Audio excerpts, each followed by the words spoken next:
Hi, I'm Dana, and if you've been watching me for a little while, you might remember that a while ago I worked Comic-Con, and it was a lot. It was a lot for me, and this weekend was Comic-Con again, and because the last one was sort of just so much, I only worked it setting up and tearing down. I didn't do the whole weekend working and doing the stall and having to talk to people because it was too much. But the downside is that meant I had a lot more time to look around. And I spent way more money than I should have. But there were just so many things that I couldn't resist. So I wanted to do a little haul again, and this one's much better than the last one. My last Comic-Con haul was fun. I'd gotten like some nice stuff, but this one is incredible. And it's because I massively overspent. I drew money out of my savings. I drew out money that I shouldn't have spent, but it made me happy. And some of it was, as far as I'm concerned, a once in a lifetime opportunity. So let's get into it. I want to start, where do I want to start? I'll start with the very first thing I bought. So the very first thing I bought wasn't a physical item, but I got a picture of Peter Davis, and I'll put it here because I'm very fucking happy with it. I met 2 doctors this weekend, and Peter Davison was the first, and he was so lovely. And I got very starstruck. I got very, very starstruck because like I shook, I'd waited in the queue next to him to go in and just have a little chat with David Bradley because I couldn't resist. I asked him about Ashes to Ashes, and I reminded him that he was in the show, so that was real fun. But the whole time I'd been waiting to speak to him, I kept glancing over at Peter because I was like, oh my god, there's a doctor right there. So I think he knew he was like my next port of call. And when he saw me get in the queue, like there was no one there yet. I'd gotten in super early. He just sort of signalled for me to come forward, and I got to shake his hand. I was a bit like, oh my god, I don't want to cry, but you're the doctor, this is so great. And I got a picture, I got a bunch of pictures with him, and he was, I'm absolutely dead over it, because like not only is he the fucking doctor, but he's also in Gentleman Jack, and that's like a gay little baby.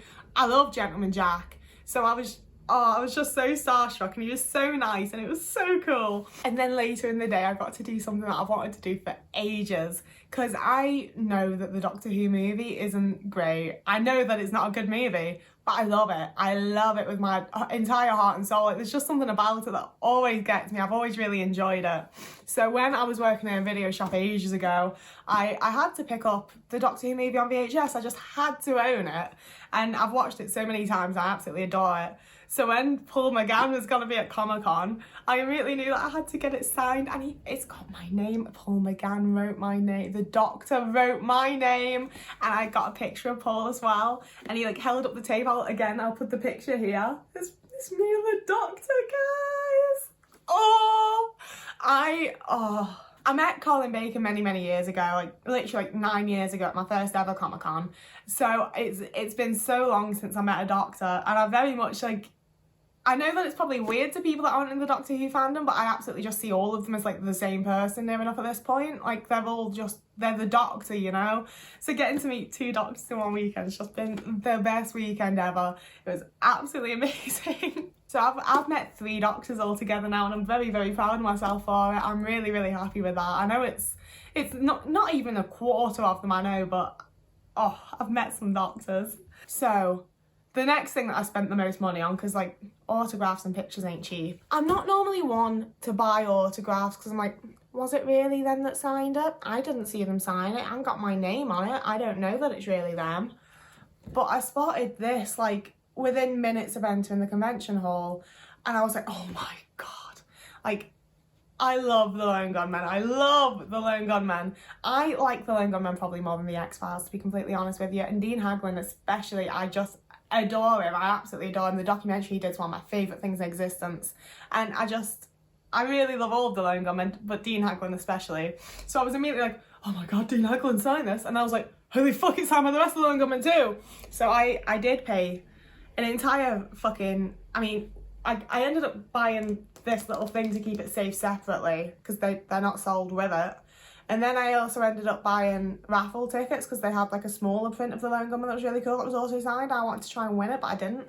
So I ended up paying £59 for this, which is a massive overspend, and it was actually really, really silly. And I should be really anxious. Like, I spent way too much money on this. I should be like really regretful. but I fucking own this. This is mine. This belongs to me. And there's not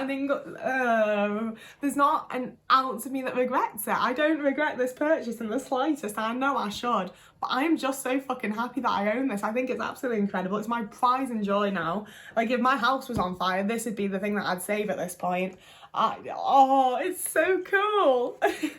And along the same vein, right on the last day, I was like, thinking like, I cannot spend any more money, I can't spend any more money.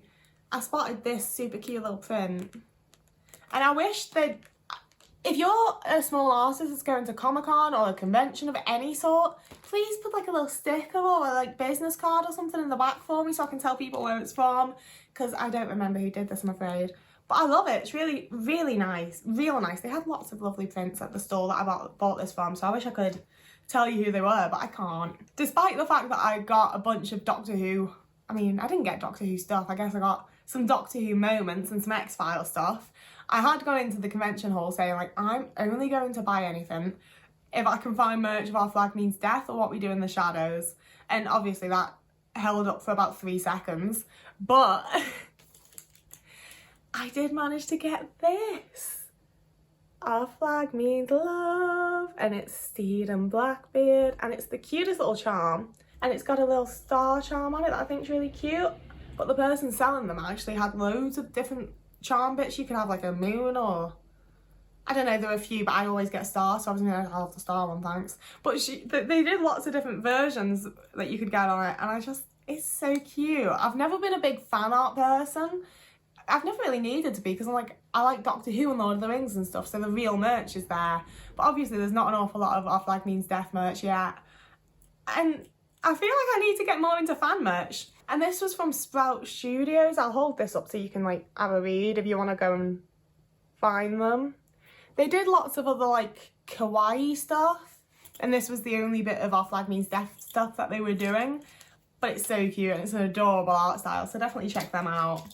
And then I went a little crazy. I kind of lost it a little. So everything you're about to see is from Little Pink Goblin. And they're about to be my new favourite Etsy shop. I can just already feel that I'm going to end up buying so much shit from them. Just for starters, this brilliant Blackbeard sticker. Be gay, do crime. I ended up getting 2, but I've already put 1 on my laptop. And I did originally buy 1 of these stickers of Jim. But again, I want to put 1 on my laptop, which means that I want 1 free. So I ended up going back and buying another one from them. And I also went back and bought another one of these. I didn't buy a second one of Steed, I'm very sorry. I love Steed, but not to that degree. But they're so cute. And they also had these like on a mug with one side was Steed and the other side was the Blackbeard one. But they were sold out. They were sold out, which breaks my heart. And finally, they do 3 for £5 at Comic-Con of the stickers. And I didn't want another Steed sticker, so I was like, oh crap, what do I buy? And then I spotted that they had this, and it was the last one left. It says believe in yourself, and you've got some like little cryptid, you've got some little fake animals, they're not fucking real. You've got Bigfoot and the Mothman, and I just thought it was super cute. And another sticker that I wanted on my laptop. Like I said, I went crazy for this person's stall. Everything that they had was exactly what I wanted. So I also got this sticker sheet from them, which was only like £3, I think. I don't know how much sticker sheets usually are from small artists, I won't lie, but I feel like it was a bargain because there's a lot of stickers on there and they're so cute. And I love aliens. I like the alien hugging the cow because like I'm vegan and I like space. Anyway, I also got some prints from them, which I'm not normally a big print person, but this one of Ed and Steed, like, it's so cute. It's adorable. And this was like I say, this was the only store I found that had Our Flag Means Death stuff. So I was just like, I'm buying all them. And they had this other print, which is my favourite fucking thing ever. Look at it. It's just Ed and Steed asleep with the whole crew. And if you look real closely, you can see that Izzy's awaking, like glaring at them. And it's just so cute. You've got everyone on there and it's just adorable, and the art style is beautiful, and it's a really nice quality print. Like it's just so fabulous.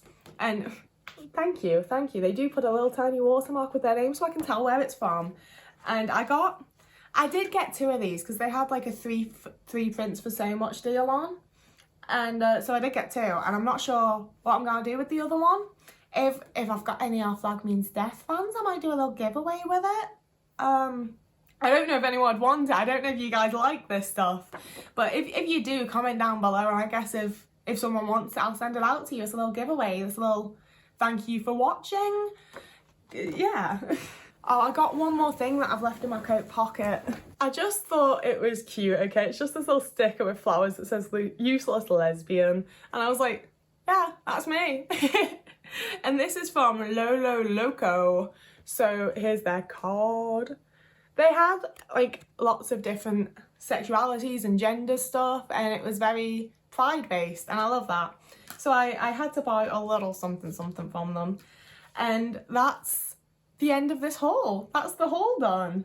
I am very quickly once again just gonna be like shuffling over here to show you I fucking met 2 doctors this weekend. Look at them. These are pictures of me with doctors. These are pictures of me with the actual literal doctor. I fucking love Doctor Who. It's been there for like my entire life that I remember, and it's so incredible to get to meet people from it and have them be like the loveliest people ever. Because I don't, real quick at the end here, I feel like I didn't really mention much about chatting with Paul McGann, and it was weird because Paul McGann's originally from the similar area that I like am from and live in, so it was kind of like just chatting to a dude in a pub. Like we were just chatting about like Wave Nail and I, and because I was getting a tape signed, we were chatting about tapes and how like him and his brother started out just doing stuff on tape with like the big camera. It was such a good time, although he did mention like, oh, back in the 60s. I was like, oh fuck this, I forgot Paul McGann's that old. He does not look that old. Dude's looking good for his age. But yeah, and like he was like chatting about when he used to have to go to ballroom lessons in Kenny, like above the co-op, and I was just like, I know well that is. And it was kind of really fucking bizarre, but it was lovely as well, because, you know, like speaking to Peter Davison or when I met Elijah Wood, I'm very like, they're very different people to me, and I'm very like, oh my god, what do I do, what do I say? And meeting Paul McGann, like I say, it was chatting to someone in a pub. It was so easy and comfortable, and I do kind of wish I'd brought up more about Doctor Who and like asked him more stuff, but it was such a normal, comfortable conversation that I kind of didn't want to. So yeah, that was my weekend. I also went to see Rocky Horror, which is definitely part of why I am exhausted now, because I basically had a day where I did from like, I was out the house from like 8:30 a.m. until 11 p.m, which is a big deal for me. I don't like leaving my house very much, and I left it for big things 3 days in a row, so I'm pretty proud of myself. And yeah, Comic-Con was absolutely great. I can't believe I met 2 doctors. I love everything I've bought. I'm really glad that I found some like smaller artists again that I really like. I can imagine that I'll probably keep up with what they bring out and follow them on Etsy if you can do that. I don't use Etsy very often. I hate online shopping. But yeah, I definitely recommend you check them out. They're really lovely products. The ones that I know where they're from, like. And my voice is starting to go a little bit, as you can probably hear. So I'm gonna bugger off and find out where the fuck I'm putting all this stuff and not check my bank balance so that I don't cry. So whoever you are and wherever you are, I hope you're having a lovely morning, evening, day, afternoon, week, month, year. And I'll see you again in a few days.